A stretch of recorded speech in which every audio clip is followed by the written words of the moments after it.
Sa mga kapatid nating luluwas o uuwi sa weekend, commute-stahin muna natin ang lagay sa isang pangunahing sakayan sa Buendia kasama si Traffic Tito Mondi. Happy Friday, Tito Mondi. Ano, happy ba dyan? Marami na ba mga pasahero na ready to go?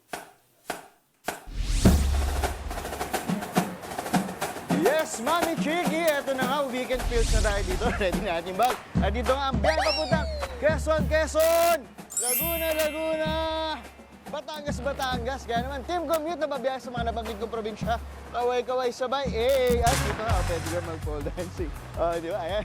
Ito na nga, dito tayo 24 hours dito sa isang terminal dito sa Pasay. Ang 24 hours dito na biyahe ay ang Lucena, Santa Cruz at Balibago. Then yung iba na magbabiyahe ng Alauna. Sabi nga nakausap natin dito, yung alauna na slot, pwede kang magdala ng alagang aso o mga hayop natin. Basta meron silang nasa kulungan sila o nakadiaper sila, kompleto sila. Para pwede sila ba, isang beses lang pwede yun.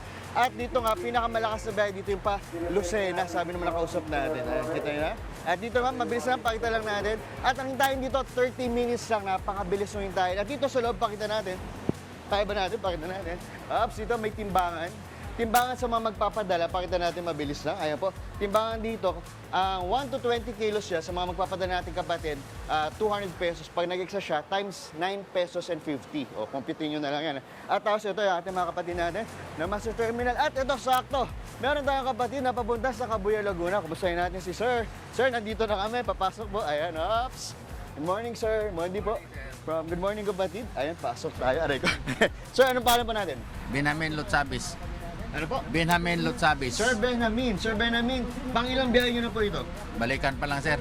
Balikan. So, pangalawa na, tama ba? Opo, pangalawa. Pangalawa, anong oras po kayo bumiyahe kanina? Alas 4. Alas 4. Sir, kumusta yung traffic natin nung pabalik kayo dito? Maluwag pa rin, sir.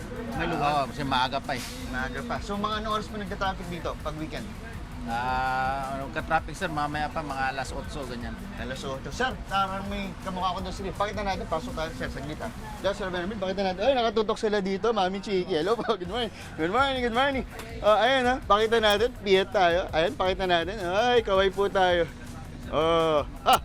Nanonood sila na good morning kapatid dito sa bus. Very good sila dito. Dahil dyan, kuya, eto na. Kuya Benjamin, hello po. Nag-almusal ka na ba? Mamaya pa, sir. Sagot ka na almusal mo kuya. Bunot ka rito sa aking jacket. Ayan, bunot po kayo. Ayan. Seryoso kaya? Ayan, bunot po kayo. Wala no. Ayan, bunot po kayo. Meron po kayo. Pakita natin. Kalamay. Very good. Dahil dyan kayo. Yan muna natin morning biyahe. Ingat po kayo sa biyahe. Opo. Every 30 minutes mo alis natin, no? Opo. Ayan, sir. Kayo naman habang nagkikita ng mga pasahero natin, okay? Opo. Kaway mo na sir. Yan muna natin morning biyahe. Back to studio. Nanonood sila. Now, good morning kapatid sa bus. Very good, very good. Okay, sir. Kape na lang ko lang, sir. Hi, good morning, Kuya, at good morning sa mga pasahero dyan sa bus. Ayan, nakita nyo naman live and in person si Tito Mondi. I'm sure masaya sila, Mon. Salamat. Mga kapatid, Mondi Lopez po, manatiling updated sa lagay ng trapiko sa mga pinakaabalang kalsada sa Metro Manila. Mag-follow at subscribe na sa social media pages ng News 5.